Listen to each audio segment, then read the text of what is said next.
In 2007, a fountain pen touched paper and transferred ownership of the aluminium smelting company of Nigeria.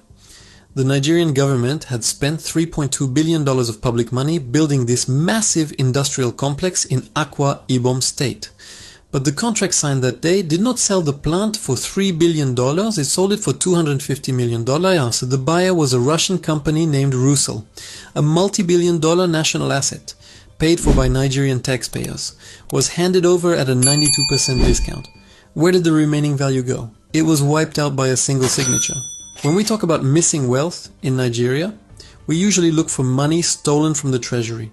We look for cash stuffed in suitcases or wired offshore. But the greatest wealth transfer in Nigerian history was not a bank robbery. It was a legal process.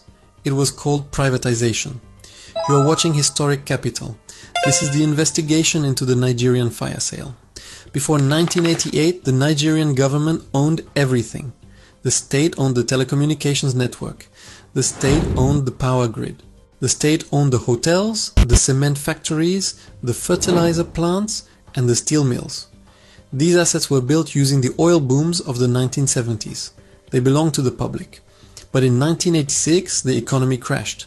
The government adopted the Structural Adjustment Program. The new financial doctrine was simple. The government is a bad businessman. The state must sell its companies to private investors. The process formally started in 1988 under military ruler General Ibrahim Babangida. He signed a decree creating the Technical Committee on Privatization and Commercialization. He appointed a man named Shamsuddin Usman to lead it. Between 1989 and 1993, this committee quietly sold off about 88 government-owned companies. But these were just the appetizers. The real feast happened a decade later. In 1999, Nigeria returned to civilian rule. The military handed over a nation that was rich in physical assets but broke in cash.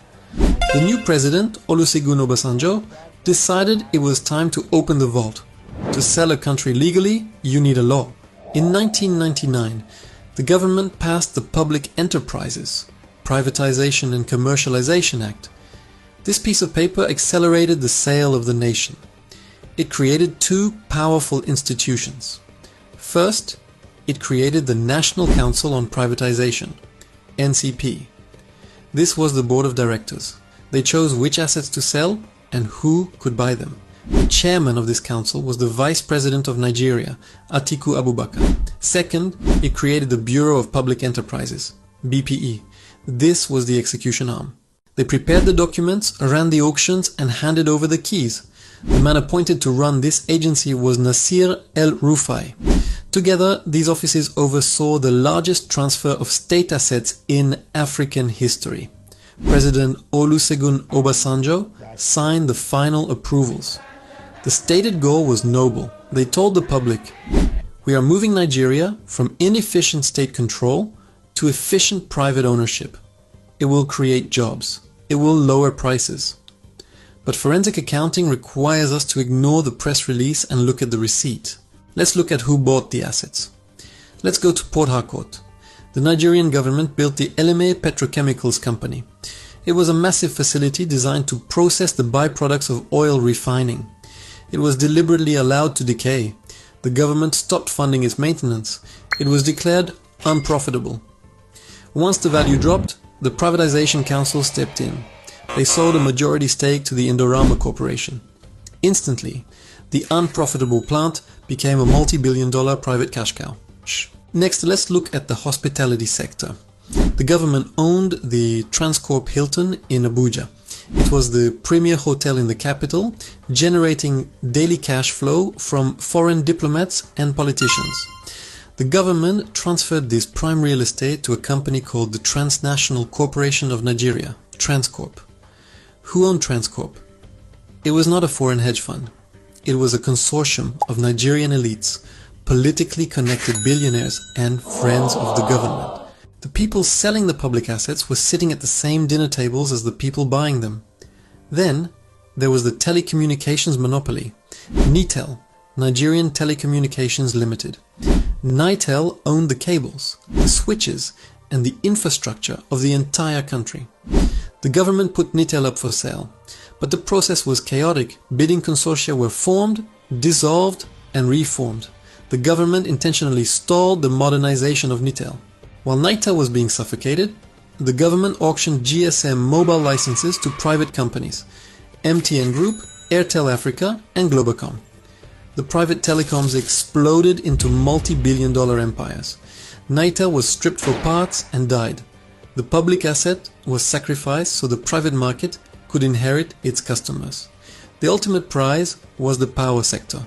For decades, the power holding company of Nigeria, PHCN, controlled the electricity of 200 million people. The government argued that breaking up PHCN and selling it to private investors would end the blackouts. They unbundled the massive monopoly into smaller generation companies, Gencos, and distribution companies, Discos.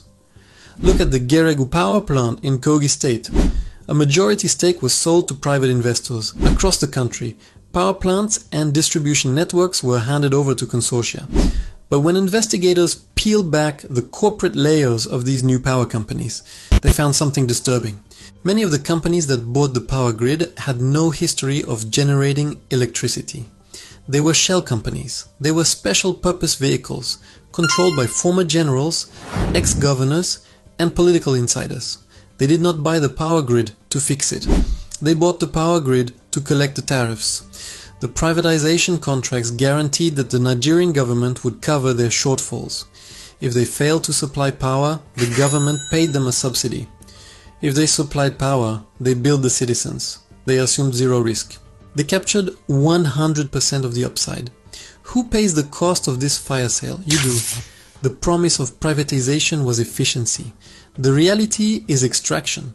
When you buy a prepaid meter and pay triple the price for electricity, you are paying the dividend of the PHCN privatization.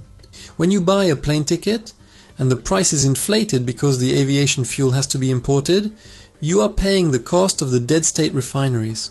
The Nigerian worker paid to build these assets with his taxes in the 1970s and 1980s. Then the assets were sold to the elite at a discount. Now the worker pays the elite a daily fee just to use the asset he originally built. It is a double taxation. The state took the public wealth, transferred it to a few private hands, and gave the public the bill. This is why Nigeria has some of the richest billionaires in Africa, but the highest number of people living in extreme poverty. The wealth did not evaporate.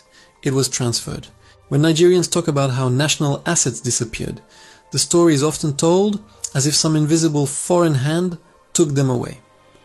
We blame the IMF, we blame the World Bank, we blame the global markets, but the official records tell a different story.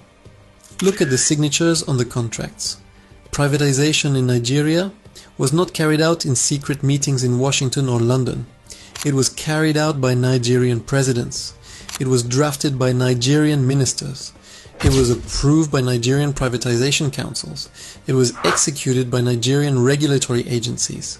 The ink on the paper was Nigerian. They did not sell the country to strangers. They sold the country to themselves. This investigation proves that corruption in Nigeria is not a mistake. It is an economic model, but there is one final sector we have not uncovered. It is the ultimate prize, the asset that funds the entire machine. If you want us to open the dossier on the Nigerian National Petroleum Corporation, NNPC, and the oil block allocations, make sure you are subscribed. We will show you exactly who owns the oil under your feet. Leave a comment below. Which privatized company do you think was the biggest loss to Nigeria? Nitel, PHCN, or the refineries? Let's read the records together. You are watching Historic Capital. Follow the money.